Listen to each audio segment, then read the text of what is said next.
Greetings travelers, my name is Dafa and I am one of the casters for the Prince Cup Pacific 2024 organized by Genshin Impact Astra Carnival. Today, I'm very honored to have the chance to interview one of our top 8 players who has battled through the entire regular season to make it this far. It is my honor to introduce you all to Minty. Hello Minty! So my name is Minty, that's my Genshin name, and I am from Vietnam. And my favorite characters is Venti.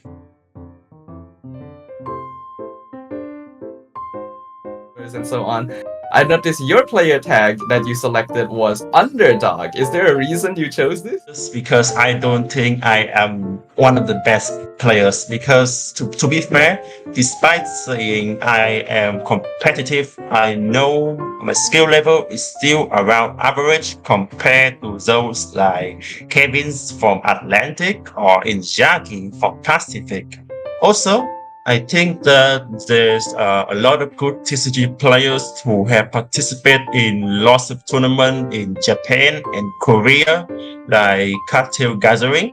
My tournament history is pretty blank, so yeah, from the moment I stepped into regular season, I know that I will have to face opponents which are, I think, way better than me more often.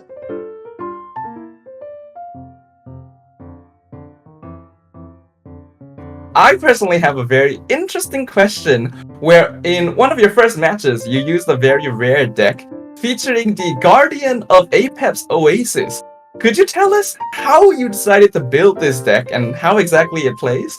So basically, this deck my playing was Cookie Shinobu, Xinyan, and Apep.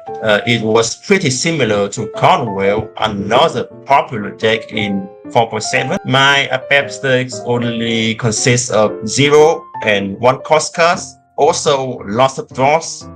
The only 2 costs here is Apep Talent and Apep Kindred, basically the summon.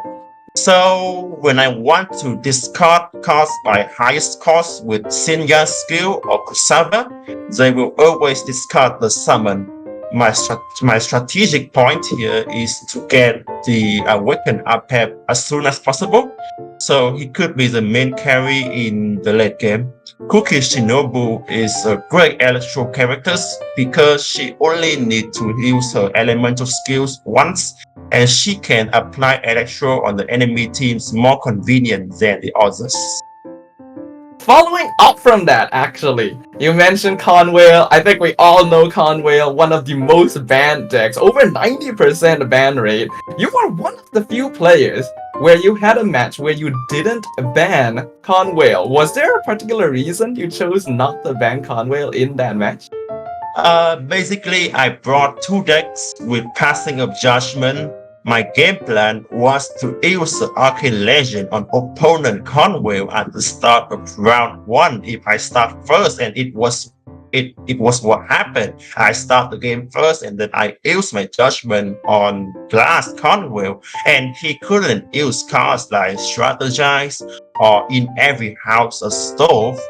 And yeah, I just delay the opponent game plan and by a lot, and I think that after the points I will have an easier matchup.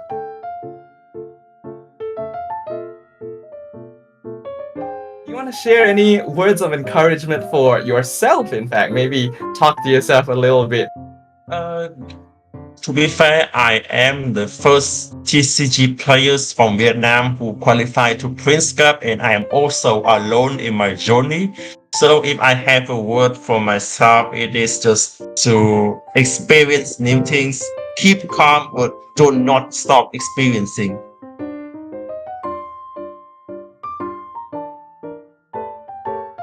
But yeah, I think that's all of the questions that we have for you today, Minty. Thank you for joining us, and I'm glad that you could be here today, and wishing you the best of luck at the Prince Cup offline tournament.